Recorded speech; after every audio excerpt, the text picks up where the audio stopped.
শরীয়তের, আমরা বলি না শরীয়তের দৃষ্টিতে, বলি না? আপনারা কি বলেন হুজুর এটা শরীয়তের দৃষ্টিতে বলেন, ঠিক না?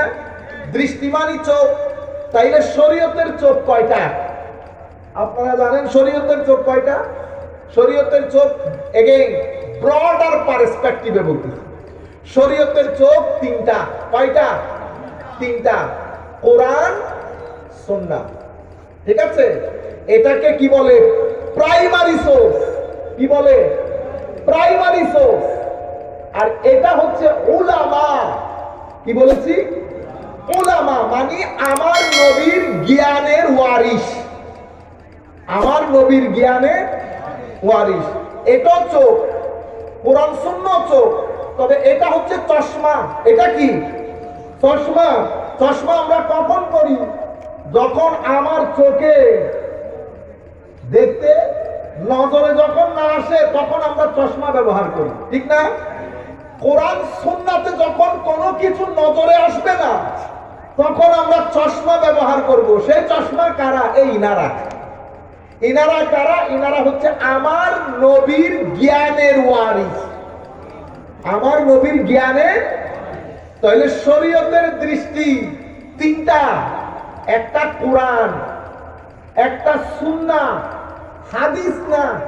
আপনারা বুঝতে পারছেন? হাদিস অবশ্যই, কিন্তু আমি টেকনিক্যালি আপনাদেরকে বোঝাতে চাচ্ছি, কারণ সকল হাদিস আমলযোগ্য হয় না, সকল হাদিস আমলযোগ্য হয় না। আহলুল হাদিস এটা একটা একাডেমিক টার্ম। কি টার্ম? আপনারা বলেন একাডেমিক টার্ম। বহুত কোন ওয়াজ শুনছেন, আমরা ক্লাস করি কতক্ষণ, কিছু শিখে না গেলে তো আমি এত দূর আসলাম, চলে গেলাম বেফায়দা, ঠিক আছে? আহলুল হাদিস এটা একটা একাডেমিক টার্ম। আপনি হাত তুলেন নামান, আমিন জোরে বলেন, এটাকে আহলুল হাদিস বলে না। এটা চরম মূর্খতা। কি মূর্খতা? চরম মূর্খতা। কেন? কারণ এটা একটা একাডেমিক টার্ম। কাদেরকে বলে আহলুল হাদিস? যারা ইলমুল হাদিসের মধ্যে প্রথম ক্যাটাগরির একেবারে অসম্ভব উপরের দরজার বিশেষজ্ঞ, তাদেরকে বলা হতো আহলুল হাদিস। সমস্ত হাদিস আমলযোগ্য হয় না, কিন্তু সমস্ত সুন্নাহ আমলযোগ্য। সমস্ত হাদিস আমলযোগ্য নয়। আপনারা বুঝতে পেরেছেন?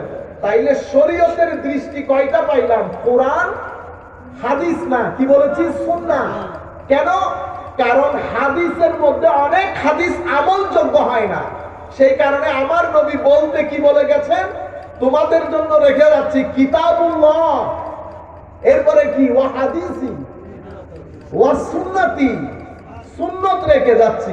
তাইলে শরীয়তের দৃষ্টি যখন বলবেন তখন তিনটা জিনিস আপনাকে পরিষ্কার করতে হবে, কোরআনের আলোকে, সুন্নতের আলোকে, উলামায়ে কেরামের দৃষ্টিতে। উলামায়ে কেরাম ও শরীয়তের একটা চোখ, শরীয়তের একটা চোখ। আমি কি আলেম? কোন আপনি আলেম না। আপনাকে যিনি পড়িয়েছেন উনি কি আলেম? উনিও আলেম না। তাইলে এখানে আলেম বলতে কে? আলেম বলতে অসম্ভব জ্ঞান গভীরতা আল্লাহ যাকে দান করেছেন, যিনি কোরআন এবং সুন্নতের ইনডাইরেক্ট স্পিচ গুলা বের করে মানুষের সম্মুখে সুন্দর করে বয়ান করতে পারে, তাদেরকে কি বলে? উলামা। তাদেরকে মানে বিশেষজ্ঞ আলেম, বিশেষজ্ঞ আলেম। আপনারা বুঝতে পেরেছেন?